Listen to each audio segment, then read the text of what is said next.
नमस्कार दोस्तों। बात सिल्वर की।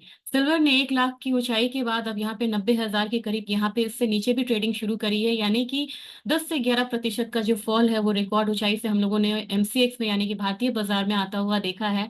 अगर बात इंटरनेशनल मार्केट की यानी कि कॉमिक्स के में करें तो यहाँ जो डीप फॉल आया है वो करीब करीब 13% से भी ज्यादा का है। अब आप कहेंगे कि यहाँ आप 11% बोल रहे हैं, वहां लगभग 14% है, ये 3% क्या है? ये 3% है अपना आईएनआर जो डिप्रिशिएट हुआ है करीब करीब 83 से। यहाँ पे हम लोगों ने लगातार एक डिप्रिशिएशन साइड आता हुआ देखा है 87 तक का लगभग। तो वो एक रीजन था जिसकी वजह से हम लोगों ने भारतीय सिल्वर में, भारतीय चांदी में ज्यादा फॉल आता हुआ यहाँ पे नहीं देखा है।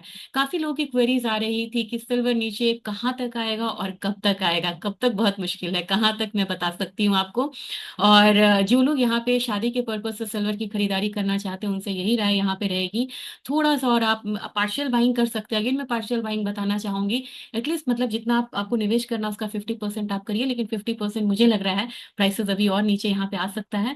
तो सीधा यहाँ पे चार्ट्स पे ही चलेंगे और चार्ट्स को शेयर करते हुए मैं आपको यहाँ पे बताना चाहूंगी कि मुझे लग रहा है कि ये जो रेंज अगर यहाँ पे ब्रीच होता है तो नेक्स्ट हम यहाँ पे 89,000 लेवल्स जो है वो इजिली आता हुआ यहाँ पे देख सकते हैं सिल्वर में।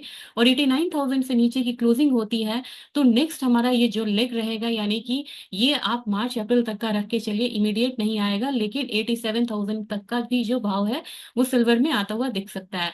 तो पहली जो बाइंग है वो आप यहाँ पे करीब करीब 89,000 का लेवल आता है वहां पे करिए। और दूसरी जो आपकी मेजर बाइंग होगी वो 87,000 के रेंज में होगी। और ये आपका जो प्राइस है वो हो सकता है कि मार्च अप्रैल तक का समय ले। और आप कहेंगे कि यहाँ पे क्या कारण है कि आपने यहाँ पे एक अपसाइड आता डाउन साइड आता हुआ बोला। आपने तो बोला था पिछले साल से कि लगातार की चांदी में निवेश करिए। चांदी बड़ी चंचल कमोडिटी है और अगर आप देखा जाए तो ये इंडस्ट्रियल मेटल से काफी ज्यादा क्यूज लेती है, तो बेस मेटल्स में गिरावट है और इसकी वजह से भी एक प्रेशर यहाँ पे आता हुआ हम लोगों ने देखा है। और सबसे बड़ी बात है कि इंडस्ट्रियल कमोडिटी में 56% तक का जो इसका यूजेस है वो बढ़ा है यहाँ पे।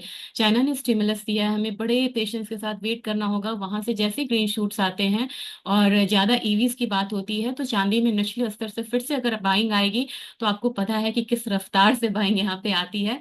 तो मेरे ख्याल से अभी भी मैं 2025 के लिए 1 लाख से 1,10,000 तक का जो लक्ष्य है उस पे मैं अड़ी हुई हूँ और मुझे पता है कि वो, मुझे उम्मीद है यहाँ पे कि वो लक्ष्य यहाँ पे आना चाहिए।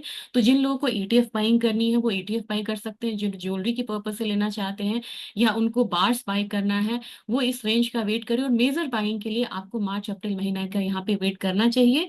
और एक बार फिर से अब मैं दिखाना चाहूंगी ट्रेडिंग पर्पज से ही कि मैंने डाउन साइड तो आपको बोल दिया कि यहाँ पे 88,900 तक का लेवल आएगा। उसके बाद फिर नेक्स्ट लेवल हमारा 86,000 87,000 तक का आ सकता है। अपसाइड आपको कहीं ना 93,000 पे रुक जाएगी चांदी। और 93,000 पे रुकेगी, उसके बाद अगर 93,000 आती है तो मैं आपसे एक बार फिर से अपडेट यहाँ पे जरूर करूंगी कि नेक्स्ट अब यहाँ पे क्या मूव आने वाली है। तो ध्यान में रखें, मार्च या अप्रैल तक हो सकता है कि एक बार हम 87,000 तक का लेवल आता हुआ चांदी में देखें। तो मेजर बाइंग को मार्च अप्रैल तक के लिए होल्ड करें, लेकिन पार्शियल बाइंग बीच बीच में जरूर करते रहें। और अगर आप फ्यूचर्स पे या ऑप्शंस पे ट्रेड कर रहे हैं तो इंट्राडे बाइंग भी आती है तो आप जरूर करें, वो अपॉर्चुनिटी को मिस ना करें। Thank you.